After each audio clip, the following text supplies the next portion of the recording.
Welcome to the Once Upon a Sunday Fantasy Football Podcast with your hosts, Josh Kimmel, Dave Campbell, and Justin Bowerly.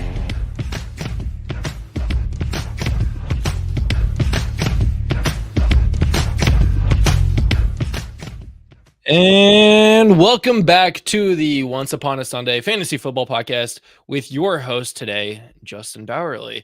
No Josh Kimmel, no Dave Campbell today.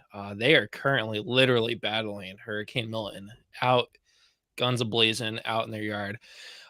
So be sure to keep thoughts on them right now. Everybody down in Tampa right now and Central Florida really battling a second hurricane in 2 weeks. So so tonight's show we're going to talk about start and sit decisions. These are guys that we believe you could possibly see in your fantasy lineup this week. These are not going to be, do I start Breece Hall or Bijan Robinson? Do I start, I can't even think of a good quarterback right now. Like Mahomes isn't the good guy anymore. Allen's not doing great. These aren't going to be the studs. These are going to be, like I said, two guys right there in the middle of the tier, borderline QB1, QB2 in a regular fantasy format. These are going to be guys that might be a RB2, might be a flex position, might be a bench player. So we're going to talk about these guys tonight and help you make decisions on your roster. As always, if you have questions about your roster, be sure to put it in the chat. We will answer those in between positional battles. Follow us on all the social media platforms, Instagram, Twitter, X, Facebook, YouTube, Twitch, TikTok, all at OUSFFPOD, like the guy said, bringing us in, and you'll hear at the end of the show. You can also go to OUSFFPOD.com to find all of our weekly rankings, our waiver wire rankings, and every video that we put out. Literally every video that we put out is on there as of this season. But before we keep going, it's not just me tonight. We got our video guy back. We got to give you a title at some point other than the video guy. But Derek is back. He was here on Tuesday. He's back tonight. Tuesday was yesterday, literally. We're going to talk about starts and sits. Derek, how are you doing tonight? I'm doing all right. It's currently bedtime for the children here in the Thomas house, and they are fighting it hard. So I got a dog licking his feet underneath me. So that's, yeah. And I can't think of two better people to be down fighting Hurricane Milton, keeping it away from everyone else, I hope. Wish they were here, though. But yeah, as always. I'm sure they're fine. Josh looked like he had his golf course under wraps. So can't be any worse than the guy that wrapped his Corvette in like plastic wrap in his garage. I don't know if you saw that video, but that was kind of entertaining. I like that. And I like that the house that was tied down. Yes. With, literally strapped down. Yeah. I want to see after photos. But yeah. I can't. Yeah. Well, at least it won't like float away. So you think? But I guess if the ground is commercial really for wet, those straps, if so, that's if the ground is wet, I'm worried about like the stakes coming up and the stuff. Stakes are going to come out. Yeah, I don't know. I don't know if it was done for a joke or if it was a serious solution. But I hope it's Photoshopped. If people hearing us don't know what we're talking about, I don't know how to describe it. House was strapped down with straps. Google it. You'll find the picture pretty quickly. You have to find the picture. Like ratchet straps, the ones you have to like. Sean sent it to us today, didn't he? Now I'm invested. Here we go. I found it. Yeah. Okay. Let's see. Let me get that on this screen here. Nope, not that screen. I definitely did not say that screen. This is definitely important, groundbreaking things right here. This is what this is award-winning podcasting right now. We'll get there someday. I don't know when that day is actually going to be there, but until it is, here we go. Boom, got it. Okay, now I just have to figure out how to share my screen. It's like you're in I'm committed meeting, now. Everybody, I'm literally committed to it now. Here we go. Share my screen. There we go. There it is. Can you all see it now? No. So yeah, this guy has all of his stuff strapped down, and I literally can't, like, right here. Yeah, what's that one tied to? Is it into have we been his driveway. have we been AI tricked? Like, this has to be AI. Like, I feel like this is a Google now I'm Photos questioning everything image. because look at that. Because look at that car. That car is like that SUV is kind of old. The shadows do match though, so I mean that's the Shadows good match. part. How many fingers does the truck have? I think that's how we're supposed to. Oh Right. man. But yeah, so hopefully everybody down in Florida right now is doing well. But injury news, there was a lot of it today. Well, let's talk about it. I mean, not a lot of it, but Derek Carr is going to miss time. I don't think we talked about that yesterday. We hinted at it.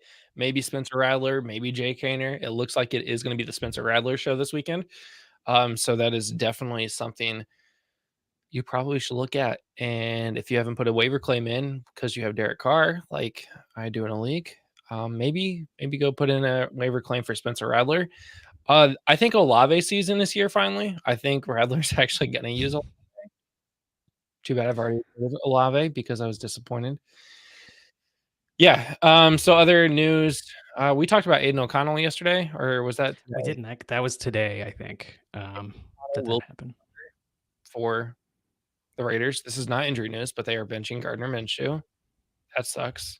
It's an injury to my fantasy teams, that my super flex teams, where I grabbed Minshew as a QB3 and now no longer. Derek, this is your notice to go pick up Aiden O'Connell. Thank you. So every league I went and got Minshew, I also got Aiden O'Connell. It was like me with Russell Wilson and Justin Fields. Like I packaged them both together. I did a little of that, but unfortunately at this point I've dropped O'Connell pretty much everywhere, which was not smart. Yeah, I dropped Russell Wilson everywhere, and now he's finally practicing again, which is injury news. Russell Wilson finally put in a full practice today. Okay, let's go through injury news. Yeah, Russell Wilson is fully cleared to start practicing. He did practice today. He practiced with the second team per Tomlin. Rookie Drake May is going to start his first career NFL game this weekend. Derek Carr to miss multiple weeks. Nico Collins placed on IR. That's going to suck. He's out for at least 4 weeks. Malik Neighbors is heading in the right direction to play in week 6. Joe Mixon, did he practice or no? Derek, can you guess? He was limited, right? He did not practice at all today. Geez. So, I think Ramondre Stevenson, did he practice or no? Oh man, I don't like this. Does Derek pay attention to the news during the day? I'm gonna go with no. He did not. Practice. He did not practice today with due to a calf injury. Christian Watson, did he practice today or no? I don't think he's ever practiced. He did practice today. Oh. He returned to practice. I don't know if he is limited. That was not stated. Michael Pittman Jr. to miss multiple weeks. Yeah. That one's tough. The entire Colts offense is pretty much hurt. So did Pittman leave the game on Sunday, or was this just did he play this through is a back injury that I promise you I didn't even know about. Like literally did not know about this at all. Other Colts players that are down and did not practice today, Josh Downs with a toe injury. We just talked about him on the waiver show yesterday. Trey Sermon has a collarbone injury. News to me. And Jonathan Taylor still is not practicing with an ankle injury, although Anthony Richardson did practice and was limited today. So that's all I got. Great. So real quick, we'll keep this short, but for the Colts, I know you watch the Colts more than I do. Who do you see getting more volume maybe with Pittman out? Do you think Alec Pierce? You think Alec Pierce? Yeah, that's kind of what I feared as a with Michael Pittman out. Josh Downs probably going to be questionable to play this weekend. It's got to be Alec Pierce because you got Alec Pierce. You've got A.D. Mitchell, who is literally afraid to catch the ball because he's afraid to get hit. That's just an opinion that we all see and think. After that, you got Anthony Gould, who has been healthy scratches every week, who is supposed to be the return guy. So he might be actually returning kicks this week if Josh Downs is limited or questionable or out this weekend. So that's something to look at if you're playing a league that has the kick and punt return yards. And then after that, it's Ashton Doolin, who has scored a touchdown this year. So It's not looking great for the Good to Colts. know. Tyler Good to know. Goodson to replace Trey Sermon, but I think a lot of us knew that already. So Cool. we do have a question before we get started. Quick question: should I trade DJ Moore and Gibbs for CD and ETN PPR? And I'm 4-1. So DJ Moore has been doing pretty solid. He is the clear-cut number one wide receiver in Chicago. I haven't really paid attention to Gibbs this year. Have you? He's been really solid. It's a little timeshare there in Detroit. Yeah, so it's a little annoying sometimes, but like there's 16 plus points every game, so that's fine for me. CD, you're the CD guy here, so. Well, I kind of see this as like you're tiering down at wide receiver, maybe 2 tiers down. I don't, depending on how people value DJ Moore, but I see that as a pretty big upgrade at running back, especially the way things have gone for ETN this season, the way Tank Bigsby has kind of come onto the scene, how just anemic that Jacksonville Jaguars offense has been. So I kind of like it. I kind of like the maybe give a little bit of an edge to the Moore Gibbs side of that one. So I think he would be trading away DJ Moore and Jahmyr Gibbs to get CeeDee Lamb and Travis Etienne. For me, this is trading away DJ Moore and Jahmyr Gibbs for CeeDee Lamb. Travis Etienne is not being used as much as we all hope he would be. He's also dealing with a shoulder injury and is limited. Tank Bigsby is on the scene now and seemingly taking over that rushing offense. Travis Etienne is not bad. He does get used in the passing game. And when he does get used, he does get you double-digit points. But I prefer to have Gibbs, who gets me you're almost guaranteed 15, 16 points from Gibbs every single week. So I think without even Gibbs looking at CD DJ Moore. Like if we were redrafting right now, Gibbs and CD are both first rounders. Moore is probably second, third rounder. And then ETN, I'm not sure where he ends up. So if you look at it from that perspective, I do like the I think I'm leaning here, keeping DJ Moore and Jahmyr Gibbs here. Yeah, you got Jacksonville this week, who has not been good against the pass. You got a bye week, and then Washington, Arizona, New England. Like, these are all very winnable matchups for the Bears. Well, not winnable matchups, but they are good matchups for the wide receiver position to score a lot of points. So I'm definitely keeping DJ Moore and Jahmyr Gibbs in this trade. Yeah, and let's hope that Bears offense keeps humming. For real. And next week, that answer could be completely different because of injuries and things. Also, I didn't get a chance to look, but also if you're looking at a trade like that and you're 4-1, you can kind of look at weeks 15, 16, 17, get an idea for what their postseason schedule will be like. It's still kind of early. You don't know exactly what defenses are going to look like and that far from now, but never a bad thing to plan ahead in that way. Yeah, and I think if you're 4-1 already, like, your team is set to make a run at the playoffs. So all you got to do is sneak into the playoffs. So now is a good time to start looking at weeks 14, 15, and 16 and 17 to start getting that late push into the playoffs and then that push into the playoffs as well. So, all right, let's get into our starts and sits.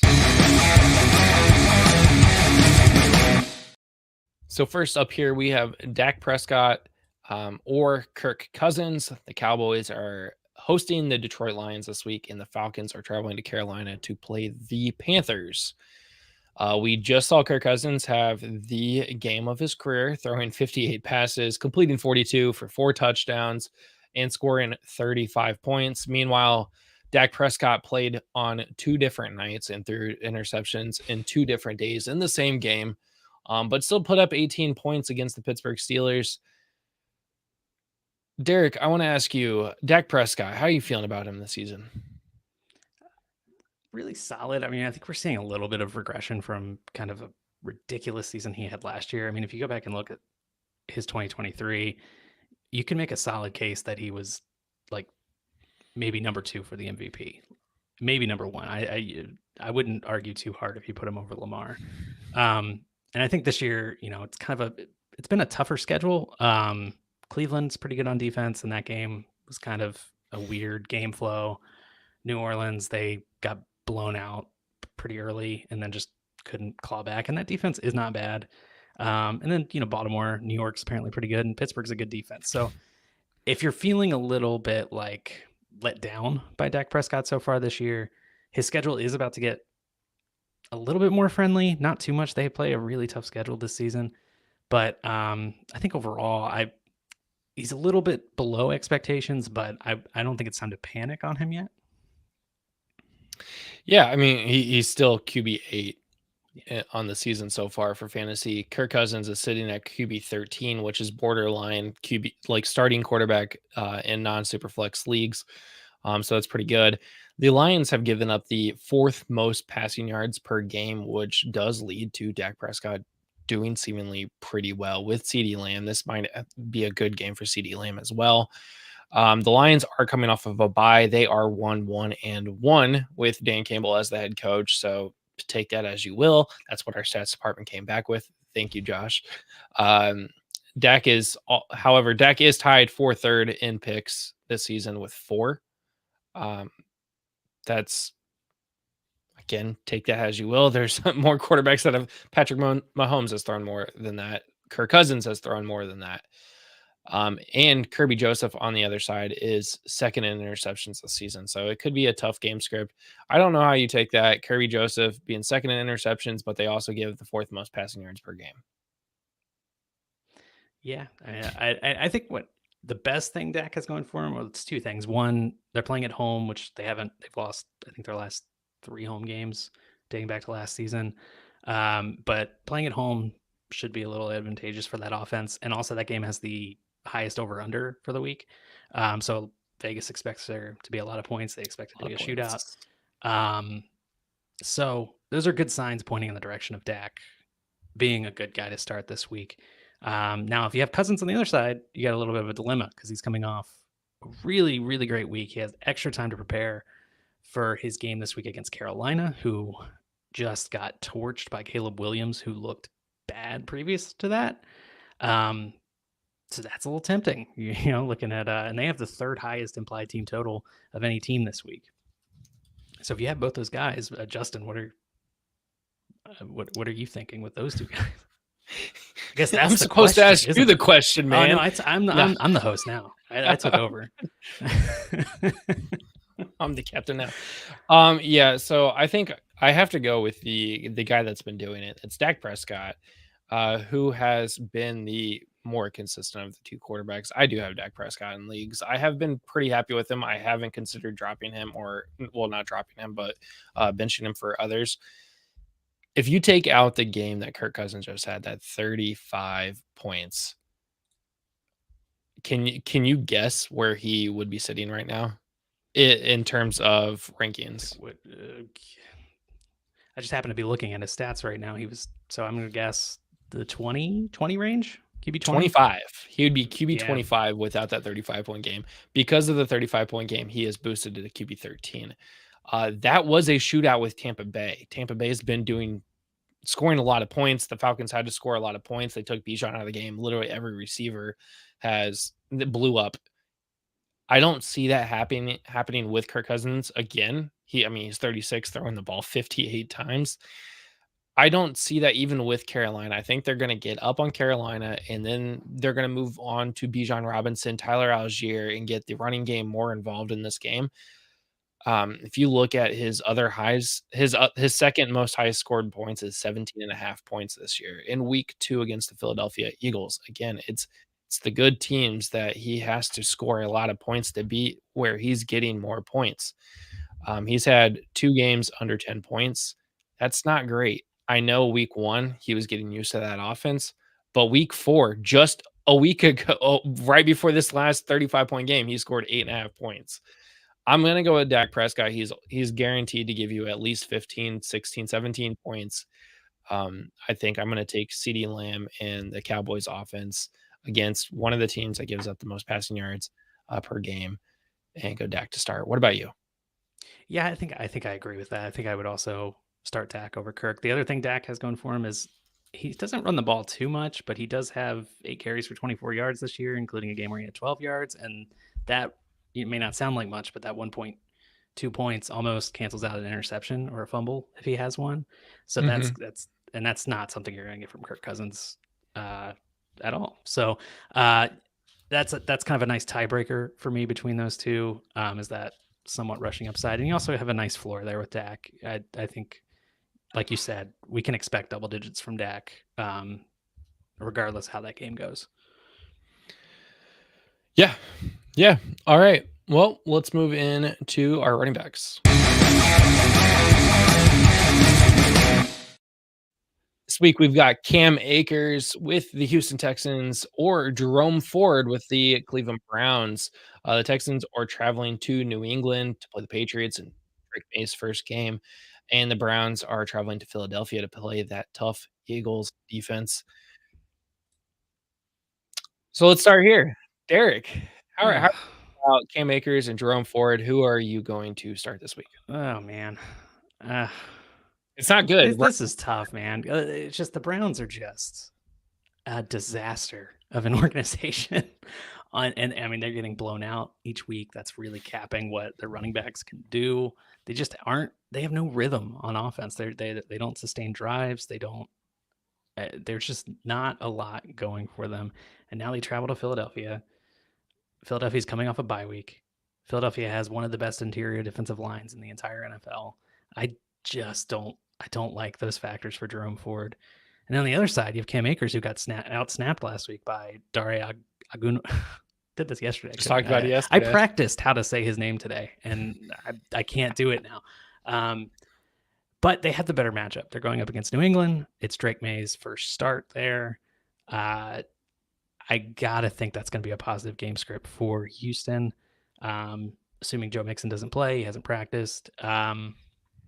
So yeah, I mean, that's kind of the lay of the land with those two guys. I guess I'm leaning Cam Akers, even though he might get the second most snaps on his team at running back, because I don't think I can confidently recommend that anybody start there might not be a player on the Browns I can really recommend you start right now, let alone a running back. Yeah, this one is tough. Akers was outsnapped. He did score double-digit points last week, though. Jerome Ford did not against Washington, and did split carries with, I'm pretty sure, evenly with Deontay Foreman. Yeah, each had 9 carries. Jerome Ford's got 1 touchdown in week 1 against the Dallas Cowboys. Here's the thing. Nick Chubb is coming back. Maybe this week, maybe not this week. Jerome Ford still wants to play football when Nick Chubb comes back. He has to perform. Like, if he doesn't perform this week, they're going to start writing him completely out of the game script. Now, Nick Chubb, or not Nick Chubb, Lord, I almost said Nick Ford. Jerome Ford. Jerome Chubb. Jerome Ford. He's tied for second last week in catches for Cleveland. He's also tied with Cooper for the most catches on the team with 20. That's really good for PPR format. That's great for the running back position. Last week and week 2 against Jacksonville, I think, were outliers. He's been scoring double-digit points throughout the season. When he gets double-digit carries, he gets double-digit points. That's not an opinion. That's literally a fact. If he doesn't get double-digit carries, he doesn't get double-digit points. I don't make the rules. The stats don't lie, but that's the rules, and that's the stats. So I think if Jerome Ford can get used in this rushing game, you assume he's going to get double digits. He's going to perform well. The thing that worries me is A.J. Brown on the other side and Devonta Smith, both potentially coming back for the Eagles, which means the Eagles could get up very quickly against the Browns, and that will take Jerome Ford completely out of the running game, forcing them to pass the ball more. Maybe there's more checkdowns, which honestly, I'd rather him get a check down pass because that's more points at the end of the day in PPR formats. Akers, you just don't know what you're going to get with that Houston offense. Stroud could just throw the ball the entire game. He could also just hand it off to the guy that we can't say his name. Yeah. I lean towards Jerome Ford this week, and I've been a big Jerome Ford fan for the last year and a half now. So, yeah, I mean, you just got, I think you're right in that PPR. I mean, he had 7 catches against Las Vegas. If he can get those, I mean, that'll help you in a PPR format. I'm just staying away from the Browns right now. And I really think the Eagles are a tough matchup for opposing rushing offenses.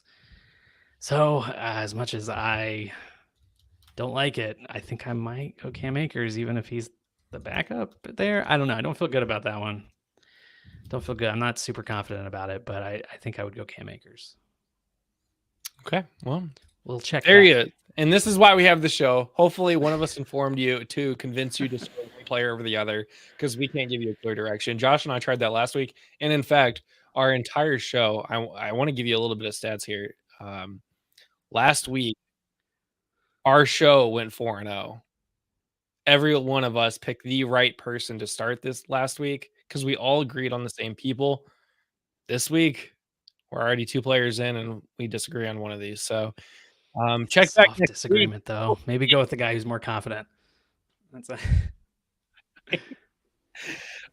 now here's a guy bringing Chris Collinsworth from yesterday. We have a question. What's up, fellas? Start one in PPR. Amari Cooper, Josh Downs, and Jameson Williams. So speaking of the Browns, and speaking of our wide receiver position next, let's go ahead and talk about wide receivers. So Amari Cooper, Browns, Josh Downs might not play. He's injured. He's got a toe injury. Jameson Williams. Not to do a sneak peek here, but you might have to listen to our segment next because we are going to talk about one of these 3 guys. So yeah, let's just get over to it.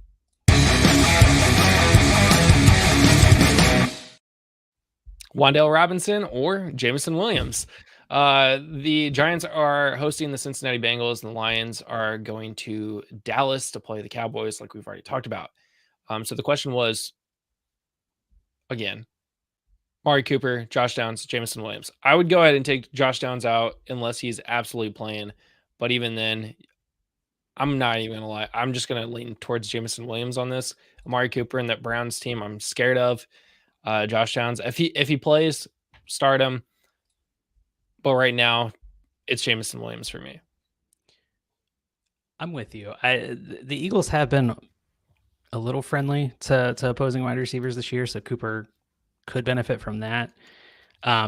Jameson Williams is really boom or bust. So if you're in a situation where you're kind of favored to win this week, maybe go with the guy with a better floor in Cooper. I mean, his targets are definitely going to be there. It's just a matter of whether or not Watson can get him the ball.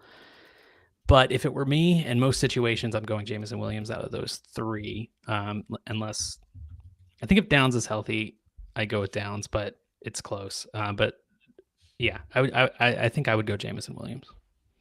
Yeah. So now Jameson Williams or Wan'Dale Robinson. Malik Neighbors is making a comeback. He is expected to play this week, which is good, but he is questionable. So be that as you will. But even with Malik Neighbors playing, Wan'Dale Robinson still scores. Like, he is actually a real target. Before last week, I don't know the stats on this. Josh looks at this information up. Wan'Dale Robinson was 4th in the league in targets on the season. So that's pretty impressive. The Bengals have allowed less than 24 points once. So these games are high scoring. The Bengals defense is not good this year. Wan'Dale's had less than 6 catches only once this season, and that was week 2 in Washington. And the Bengals defense has given up 10 touchdowns through the air, tied for 2nd worst in the NFL. That's a really good game script for the Giants. So that's great. Also, Wan'Dale, 40% of his catches go for first downs, which generally means you're getting an additional point if you're thinking 1st and 10, 2nd and 10, whatever. So that is pretty good too. And he has either scored a touchdown or gotten 60 yards in the last 4 games.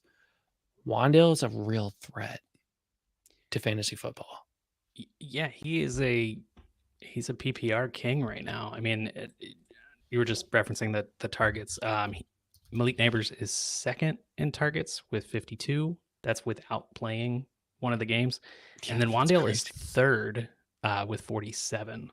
So they are 2 and 3. I believe this is accounting for, I think this is through week 5. Yeah, it is. So Neighbors at 4 games is number 2, which is wild. Is Daniel Jones a good quarterback? Like, well, he really is. You know, he might be good for fantasy because he is targeting. QB 14. He's not spreading the So- ball around. I mean, like he might be good to have his wide receivers right now because he's not spreading the ball around the way Yeah. some others do. But Yeah. yeah, and then number one in targets, just because we're talking about it, was Garrett Wilson with 56, but I think he got half of those this past week. Literally, yeah, he had like 20 targets this last yeah. week. So Looking for Jameson Williams, he has a one fewer game than all of these guys, so he's not popping up at the top, but I think that he's 51st with just 25 targets on the season. So what that illustrates, I think, is the floor versus ceiling. You hear us talk about that a lot, but with Robinson, you kind of know he's going to get a lot of targets. He's going to get probably 5, maybe 10 catches, and that's going to provide a really nice floor. You're starting off pretty good chance you're going to get double digits out of him. You might not get a huge boom because you might not score a touchdown. Whereas Jameson Williams, his floor is literally 0. There are games where he just doesn't touch the ball, but his ceiling, I mean, he could catch 2 long touchdowns and make your week. So it really comes down to like what your lineup needs in that case, right? Like if you just need a guy who's going to come in and just get you those double digits, Wan'Dale's your guy. If you need a big number and you're okay with taking that 0, then I would go JMO. Me personally, I'm more risk averse, so I would probably go Wan'Dale in this case. yeah, looking at more of Jameson Williams here, he really is boom or bust. He either gets you a good amount of points or not enough points. Last game in week 4, he had a bye week in week 5. He only had 2 targets. He caught both of those, one of them for a touchdown. That got you 16 points. It's not a lot of targets, but he did get you points. The week before that, 3 targets, 1 catch for 9 yards. Yeah. That's not great. After having a solid start to a season with 20 targets in the first 2 weeks, he is the second on the team with targets behind Amon-Ra St. Brown, which is surprising with Sam Laporta there. He does lead the team with big plays with 5. Again, that's where a lot of his points are coming from, are those yards after the catch, the deep balls. And the big thing here is the Dallas defense is allowing under 200 passing yards per game, which is going to affect both Jameson Williams and Amon-Ra St. Brown, or one of the two. I don't foresee both of them having a good game, and if I had to pick between Jameson Williams and Amon-Ra St. Brown to have a good game, I'm going to go Amon-Ra St. Brown. He is the better player. So with this, between Robinson and Williams, I do lean Robinson here. He does get the targets. Daniel Jones seems to only like 2 wide receivers on that team, and that's Wan'Dale Robinson and Malik Neighbors. I'm starting Wan'Dale Robinson with confidence over Jameson Williams this week. Yeah, I agree with that. I will flag one thing if you're looking for kind of a silver lining with Jameson Williams this week, is the fact he's like a boomer bust guy. It's similar to like Rashid Shaheed in New Orleans. Rashid Shaheed absolutely torched Dallas week 2. So Dallas is prone to big plays like that. If I'm not sure. I don't think the Cowboys are missing some key guys on defense. So Goff may have time to throw the ball. So I'm not saying, I don't think either of us are saying Jameson's a bad play this week. I think we both just prefer Wan'Dale. Yeah, agreed. If these were the options that I had to make, I would be starting Wan'Dale Robinson, which he can still be rostered in your league. If you're on Sleeper, he is still available in 5% of the leagues. So yeah, those target numbers are can't believe he's that very good. Yeah. Targeted more than Nico Collins, targeted more than pretty much anybody, or targeted more than anybody not named Malik Neighbors or Garrett Wilson. All the targets are going to New York wide receivers this year. Those are the top 3. Those are the rules. It's almost like the fun facts that I was sending you guys yesterday about the weekly leaders, which we will not talk about on the show, because that's for us. That's for us. Yeah, those are industry secrets. Maybe if we had a Patreon where you guys subscribe to it, we would share those secrets with you guys, but we don't. So yeah, very scientifically researched and formulated. These are the facts that you don't get. Actually, I will spill one of the facts, just to give you a preview. The top 8 quarterbacks last week, 6 of the top 8 were on teams where their mascot starts with a B or a C. Not their mascot. Yeah, their mascot. I was about to say, wait, no, their city, but no, it was definitely the mascot. So. You won't get stuff like this from ESPN or No, Yahoo you just won't. or any of the other big names. No, Nobody looks at the stupid stuff like this, but it matters. Nobody. Yeah. So let's talk about the most Dak Prescott impactful. team starts with a C. So there you go. Start Dak. Anyway, go on. Sorry. These are the things you don't think about. See? Okay. Let's talk about the most important position in football, the most exciting position that we have seen ever in the history of fantasy football, and that is the tight end position.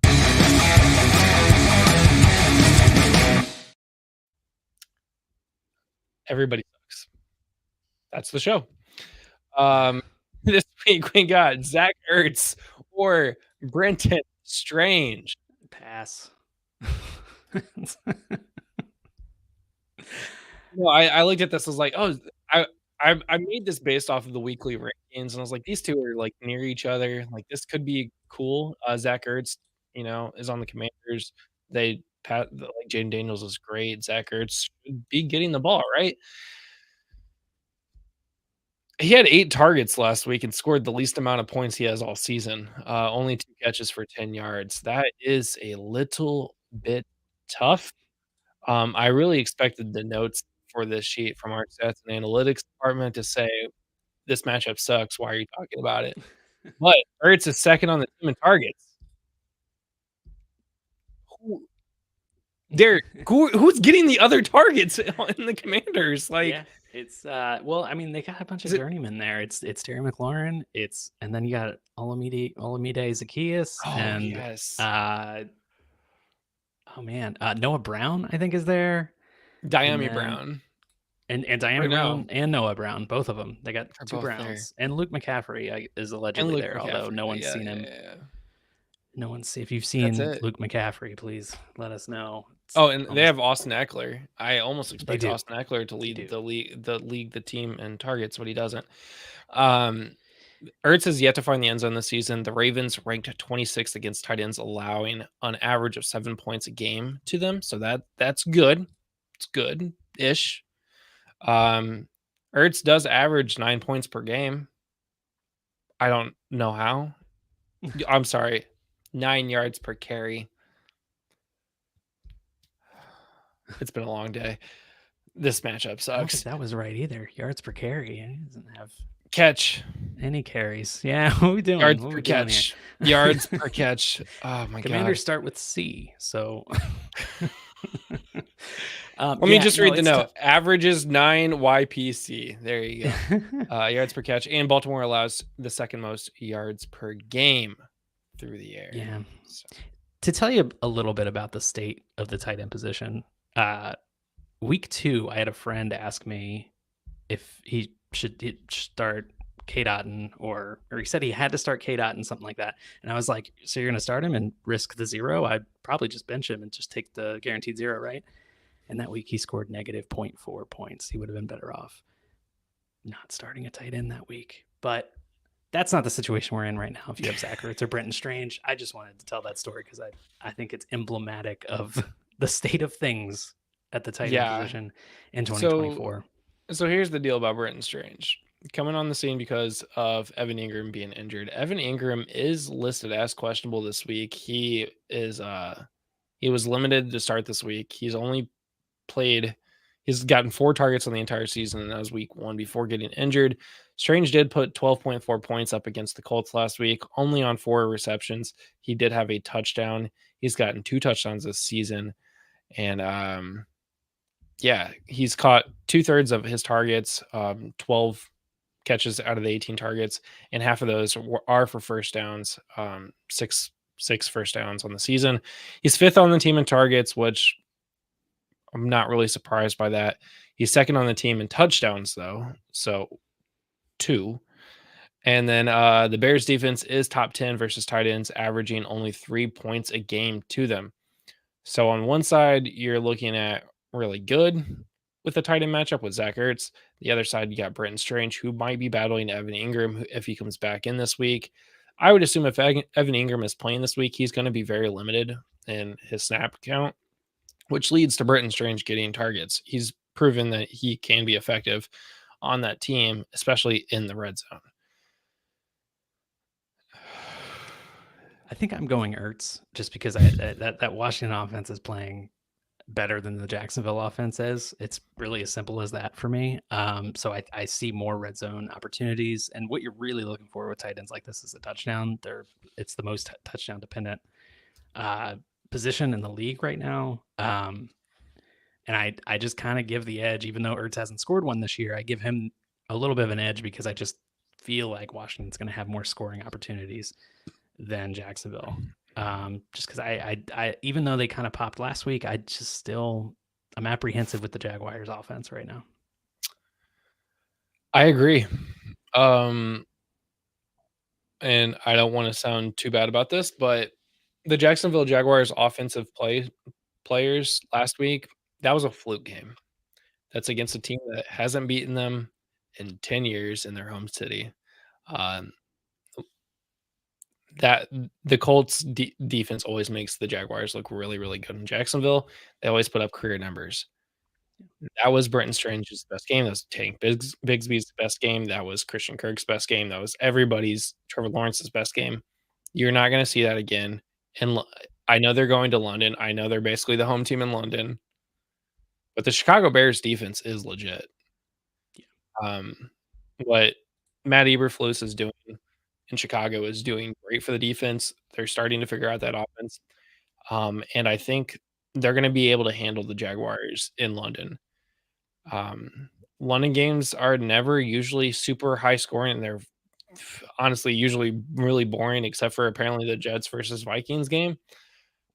I would expect the game plan not to be super great for Brenton Strange, especially if Evan Ingram does come back and play in this game. I would be going Zach Ertz as well. That offense just looks so much better, and they have the better matchup against the Baltimore Ravens. All right, so we agree. Yeah. So yeah, I mean that's the show. If you have a question, if you're listening out there, be sure to. Sorry, I saw a trade question here. Dobbins. You see this Dobbins Wan'Dale one? Yes. So got offered Dobbins for Wan'Dale Robinson PPR. Who would y'all rather have in things?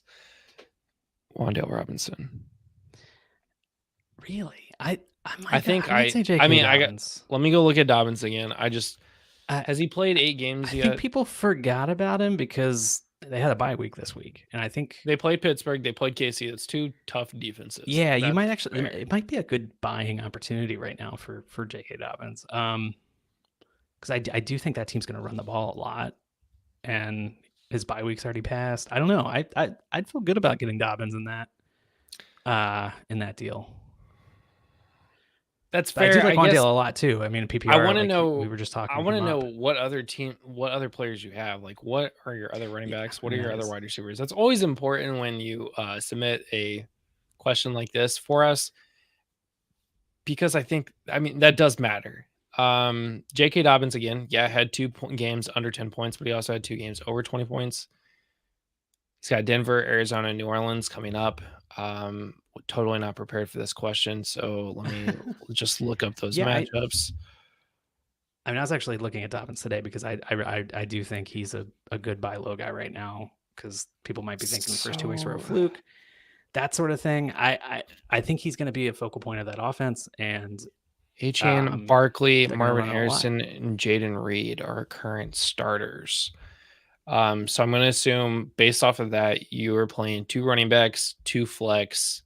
All right, I'm sorry, 2 running backs, 2 wide receivers, probably 1 flex. So you're looking at Dobbins to replace Achane. You have your wide receivers solidified. I don't know who your flex would be if you have a flex in your starting lineup. I was trying to look up Wan'Dale here. So what I was just looking up, and Achane is a little banged up. That is a key component here, because Tua is going to come back here in a couple weeks, so that offense could look completely different. Wan'Dale is the flex for this, so you'd be swapping Dobbins in and hoping Achane gets healthy. So I guess now it comes down to who's on your bench. So I'm looking at a send us your login for your team. Send us login, and we'll figure it out. I'm looking at the later weeks. What's getting you into the playoffs? So weeks 12, 13, 14, and 15, Dobbins has 4 very tough matchups: Baltimore, Atlanta, KC, and Tampa Bay, and has 2 meh games in week 16 and 17. If you're looking at Wan'Dale Robinson, he has no tough matchups left. If you're looking at whether it's green or red, we've got Cincinnati, Philly is a green light, Pittsburgh, Washington's a green light, Carolina's a green light. You got a bye week. Tampa Bay's a green light, Dallas, New Orleans, Baltimore's a green light, Atlanta, and then you got Indianapolis in the championship weekend, who literally can't stop me from running through the defensive line. So I'm just kidding. I will get completely smashed. You also have Chubb on your bench. Yeah, so I just saw that. Yeah, that might change the calculus a little bit for me. I'm going to say hold for another week. Let Chubb get back into the lineup, because you can swap A-Chain out for Chubb. Keep Wan'Dale in your flex, because Wan'Dale he's got the better schedule. He's been doing well with Malik Neighbors. Without Malik Neighbors, I hate to put my cards on a Giants player, but I lean towards Wan'Dale Robinson here. I think it's a good offer. And I do think JK is a player people should be kind of looking at. I think probably value-wise, I like the JK side just in a vacuum, but with your specific team, I don't know if I want to thin myself out at wide receiver that much. So yeah, that's kind of my take. Hope it helps. Yeah. Well, I think that's going to do it for the show, unless somebody else has a random question. But I don't have the fancy play-out music. I don't have a button for that like Josh does. I need to get one of those little pads so I can start playing the music. But be sure to follow us on social media at OUSFFPOD. You can follow me at Justin Bowerly. Derek, where can they follow you? At Derek Adam Thomas on all the things. Yeah, come check out my fantasy takes, and give me all. He does actually have some really good fantasy takes that he made before the season that I remember, and I told this to him, to his virtual face through a text message. I saw them and I was like, that's really dumb. And then I go back and look at it. I'm like, wow, that was actually really you told me intelligent. that, by the way. I'm really dumb. But I think you kept that on the inside or told someone else. And then well, now I'm telling it to his face. His takes were really good, actually. So they were really good. So yeah, follow both of us. Follow Josh Kimmel, OUS, Viking Dave 18, all of us at the OUS crew. Be sure to keep following us. Sean, our social media guy, he continues to put out great content. He's posting all of the news throughout the week, all your injuries, all your starting material, your benchings, trades, any gossip. He tells us before we even see Adam Schefter post about it. So be sure to follow OUS FFPOD and absolutely killing it. He's top 30. Oh, he's destroying, just absolutely slaying. 9-1, like he's in the top 30, top 20, something like that. He's absolutely killing it. So obviously great takes. He's got great sports bets also. I think you can follow him at Sean DFS. Sean, no. I know it. It's not Sean DFS. It's S Evans DFS. But yeah, if you're listening to us on a podcast app, be sure to subscribe to us so you get the updates every week. If you're listening to us on YouTube or any of the other socials, subscribe to us, follow us, do all the things. But guys, we will be back on Friday to talk about our week 6 fantasy football rankings. I got to go do mine because I tell you guys to do them every week, and then I didn't even do them this week yet. So that's great. But yeah, until Friday, guys, have a good one. And if you're down in Florida, stay safe. Thanks for listening. Be sure to like and subscribe wherever you watch or listen to podcasts. Follow on X and Instagram at OUSFFPOD. We'll be back next week for more ways to win your league.